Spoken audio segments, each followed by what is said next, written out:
नमस्कार साथियों, स्वागत है आप सभी का आपके अपने YouTube channel let's learn India पर। तो साथियों, कैसे हैं आप?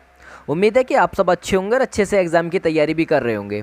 तो साथियों, आज का वीडियो बहुत ही महत्वपूर्ण रहेगा क्योंकि बहुत ही चुनिंदा क्वेश्चनों को हम डिस्कशन करने वाले हैं जो बार बार एग्जाम में रिपीट हुए हैं और एक ही क्वेश्चन बार बार कई परीक्षाओं में पूछा गया है। उन्हीं क्वेश्चनों को हम डिस्कशन करने वाले हैं। मैंने देखा था आज तो काफ़ी क्वेश्चन एक ही परीक्षाओं में पूछे गए हैं, तो उन्हीं क्वेश्चनों को आज मैं डिस्कशन करने वाले हैं। तो पहला क्वेश्चन आपके सामने, वीडियो के अंत तक जरूर बने रहें क्योंकि आप भी जानते हैं यदि आप अपनी तैयारी को बेहतर करना चाहते हैं तो आपको कंटिन्यू पढ़ना होगा, तो आप हमारे साथ जुड़ भी सकते हैं। तो पहला क्वेश्चन आपके सामने क्या है, मसालों का बगीचा किस राज्य को कहा जाता है? ऑप्शन से दिए कि तमिलनाडु को कहा जाता है, केरल को कहा जाता है, गुजरात को या कर्नाटक को। आपको बताना है इसका सही जवाब क्या होगा। बहुत ही अच्छा क्वेश्चन है ये भी। तो मसालों का बगीचा किस राज्य को कहा जाता है? केरल को कहा जाता है। ऑप्शन नंबर बी क्या हो जाएगा आपका सही जवाब हो जाएगा। ध्यान रखेंगे। चलते हैं और देखते हैं अगला क्वेश्चन क्या है, और हमें लास्ट में अपना टोटल स्कोर जरूर बताएं कि आप इन 10 प्रश्नों में से कितने सही कर पाए। ध्यान रखें। चलते हैं और देखते हैं अगला क्वेश्चन क्या है। प्रश्न number 2, Firoz Shah Kotla cricket stadium कहाँ पर है? ऑप्शन दिए कि कोलकाता में, नई दिल्ली, मुंबई या चेन्नई में। आपको बताना है इसका सही जवाब क्या होगा। बहुत ही अच्छा क्वेश्चन है ये भी। आपसे पूछा है फिरोज शाह कोटला क्रिकेट स्टेडियम कहाँ पर है? नई दिल्ली। ऑप्शन नंबर बी क्या हो जाएगा आपका सही जवाब हो जाएगा। ध्यान रखेंगे। चलते हैं और देखते हैं अगला क्वेश्चन क्या है। प्रश्न नंबर 3, मोहम्मद गौरी ने जयचंद को किस युद्ध में पराजित किया था? ऑप्शन से क्या कन्नौज का युद्ध में किया था, तराइन के प्रथम युद्ध में, तराइन का दूसरा युद्ध या चंदावर का युद्ध? तो साथियों बताएं इस प्रश्न का सही जवाब क्या होगा। बहुत ही अच्छा क्वेश्चन है ये भी, कई बार एग्जामों में देखने को मिला है, ये रिपीट हुआ क्वेश्चन है। यदि साथियों आप भी अपने माँ बाप का सपना पूरा करना चाहते हैं तो आपको एग्ज़ाम क्वालिफाई करना होगा। तब जब आपकी सरकारी जॉब होगी, आपके माँ बाप बहुत ही ख्वाब देखते हैं, सपने देखते हैं कि हमारा बच्चा एक सरकारी मतलब कोई भी गवर्नमेंट जॉब पर हो। तो ध्यान रखें, आप अपनी तैयारी को बेहतर बनाएं जो आप हर एग्ज़ाम को क्वालिफाई कर पाएँ। और यदि आप इंटरेस्ट रखते हैं जीके पढ़ना तो आप हमारे साथ जरूर जुड़ें क्योंकि हम आपकी तैयारी को बेहतर बनाने का हर संभव प्रयास करेंगे। तो इस प्रश्न का सही जवाब क्या हो जाएगा? मोहम्मद गौरी ने जयचंद को किस युद्ध में पराजित किया था? चंदावर के युद्ध में 1194 ईस्वी में। ध्यान रखेंगे। ऑप्शन नंबर डी क्या हो जाएगा आपका सही जवाब हो जाएगा। और तराइन के प्रथम युद्ध में जो हम क्या हुआ था, मोहम्मद गौरी और किसके बीच हुआ था? पृथ्वीराज चौहान के बीच हुआ था। इसमें पृथ्वीराज चौहान विजयी हुआ था और तराइन के दूसरे युद्ध में पृथ्वीराज चौहान हारा था। किससे? मोहम्मद गौरी से। ध्यान रखेंगे। ऑप्शन नंबर डी क्या हो गया आपका सही जवाब। चलते हैं और देखते हैं अगला क्वेश्चन क्या है हमारा। प्रश्न नंबर 4, भारत में लोकसभा का विघटन कौन कर सकता है? ऑप्शन से क्या मंत्री परिषद कर सकता है, राष्ट्रपति, प्रधानमंत्री या लोकसभा स्पीकर? तो साथियों बताएं इस प्रश्न का सही जवाब क्या होगा। बहुत ही अच्छा क्वेश्चन है ये भी। आपसे पूछा है कि भारत में लोकसभा का विघटन कौन कर सकता है? राष्ट्रपति कर सकता है। ऑप्शन नंबर बी क्या हो जाएगा आपका सही जवाब हो जाएगा। ध्यान रखेंगे। चलते हैं और देखते हैं अगला क्वेश्चन क्या है हमारा। प्रश्न नंबर 5, अरब सागर की रानी किसे कहा जाता है? ऑप्शन से क्या लक्षद्वीप को कहा जाता है, वेनिस को कहा जाता है, कोचीन को या सूरत को कहा जाता है? तो बताएं साथियों इस प्रश्न का सही जवाब क्या होगा। बहुत ही अच्छा क्वेश्चन है ये, आपने थंबनेल पे भी देखा होगा ये। तो अरब सागर की रानी किसे कहा जाता है? कोचीन को कहा जाता है। ऑप्शन नंबर सी क्या हो जाएगा आपका सही जवाब हो जाएगा। ध्यान रखेंगे। Very very most important question है ये आज का। चलते हैं और देखते हैं अगला क्वेश्चन क्या है।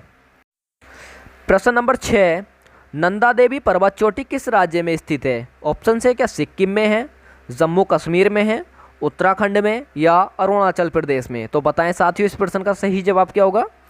ये भी बहुत ही अच्छा क्वेश्चन है ये। आपने कोई भी एग्जाम दिया होगा तो ये क्वेश्चन आपको देखने को जरूर मिला होगा।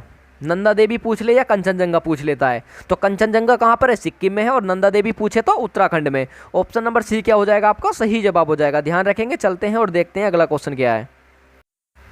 प्रश्न नंबर 6, एक महत्वपूर्ण नदी भारतीय मरुस्थल की कौन सी है? ऑप्शन सी क्या लूनी नदी है, व्यास नदी है, कृष्णा नदी है या नर्मदा नदी है? तो साथियों इस प्रश्न का सही जवाब देने की कोशिश करें। बहुत ही अच्छा क्वेश्चन है ये। आपसे पूछा है कि भारतीय मरुस्थल की, तो भारतीय मरुस्थल में बहने वाली नदी कौन सी, आपसे ये पूछा है। कौन सी है? लूनी नदी है। ऑप्शन नंबर ए क्या हो जाएगा आपका सही जवाब हो जाएगा। ध्यान रखेंगे। बहुत ही अच्छा क्वेश्चन था ये। चलते हैं और देखते हैं अगला क्वेश्चन क्या है। प्रश्न नंबर 8, भारत का सबसे बड़ा बंदरगाह कौन सा है? ऑप्शन से क्या विशाखापट्टनम है, मुंबई है, पारादीप या कांडला है? तो साथ ही इस प्रश्न का सही जवाब देने की कोशिश करें। बहुत ही अच्छा क्वेश्चन। तो भारत का सबसे बड़ा बंदरगाह पूछा है आपसे, तो कौन सा है? कांडला है। ऑप्शन नंबर डी क्या हो जाएगा आपका सही जवाब हो जाएगा। मुझे एक क्वेश्चन कमेंट करके बताएं कि भारत का कृत्रिम बंदरगाह कौन सा है। ध्यान रखेंगे, क्वेश्चन आप ध्यान से या तो लिख लें कहीं पर और कमेंट करके बताएं मुझे कि भारत का कृत्रिम बंदरगाह कौन सा है। तो कमेंट करके बताएं मुझे। इस प्रश्न का सही जवाब ऑप्शन नंबर डी, कांडला बंदरगाह। चलते हैं और देखते हैं अगला क्वेश्चन क्या है। प्रश्न number 9, very very most important question है ये। उकाई सिंचाई परियोजना भारत में किस राज्य में स्थित है? ऑप्शन से क्या मध्य प्रदेश में है, गुजरात में, कर्नाटक में या महाराष्ट्र में? तो साथियों बताएं इस प्रश्न का सही जवाब क्या होगा। बहुत ही अच्छा क्वेश्चन और very very most important question है ये। तो उकाई सिंचाई परियोजना जो है हमारे भारत के किस राज्य में है? गुजरात में स्थित है। ऑप्शन नंबर बी क्या हो जाएगा आपका सही जवाब हो जाएगा। ध्यान रखेंगे, कहीं पर नोट कर सकते हैं इस प्रश्न को, ये बहुत ही महत्वपूर्ण क्वेश्चन है। ध्यान रखेंगे, कहीं भी एग्जाम में आपको देखने को मिल सकता है आने वाले टाइम में। देखते हैं अगला क्वेश्चन क्या है और आज का अंतिम प्रश्न। प्रश्न नंबर 10, भारतीय अंतरिक्ष अनुसंधान संगठन यानी कि इसरो की स्थापना कब हुई थी? ऑप्शन से क्या वर्ष 1962 में हुई, वर्ष 1965 में, वर्ष 1969 में या वर्ष 1972 में? तो साथियों इस प्रश्न का सही जवाब देने की कोशिश करें। बहुत ही अच्छा क्वेश्चन, और लास्ट में हमें बताएं भी कि आप 10 प्रश्नों में से कितने सही कर पाए। तो इस प्रश्न का सही जवाब क्या हो जाएगा? भारतीय अंतरिक्ष अनुसंधान संगठन यानी कि इसरो की स्थापना कब हुई थी?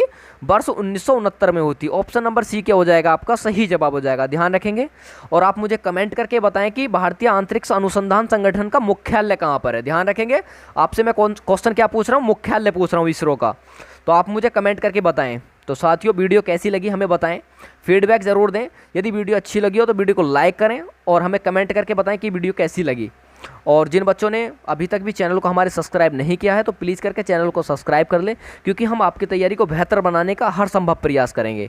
यदि आप थोड़ा सा भी जीके में इंटरेस्ट रखते हैं तो मैं उम्मीद करता हूं कि आपकी तैयारी को मैं इतना अच्छा बना दूंगा जीके में कि आप किसी भी एग्ज़ाम में बैठेंगे, आप एग्ज़ाम में जीके में मार नहीं खाएंगे कभी भी। 25 क्वेश्चन आ रहे हैं तो आप 20 से 22 क्वेश्चन करके आएंगे। मैं आपको वादा करता हूँ आपसे कि आपकी तैयारी को बेहतर बनाने का प्रयास करूँगा मैं। तो आप हमारे साथ ज़रूर जुड़ें। मिलते हैं अगली वीडियो में, तब तक के लिए गुड बाय, टेक केयर।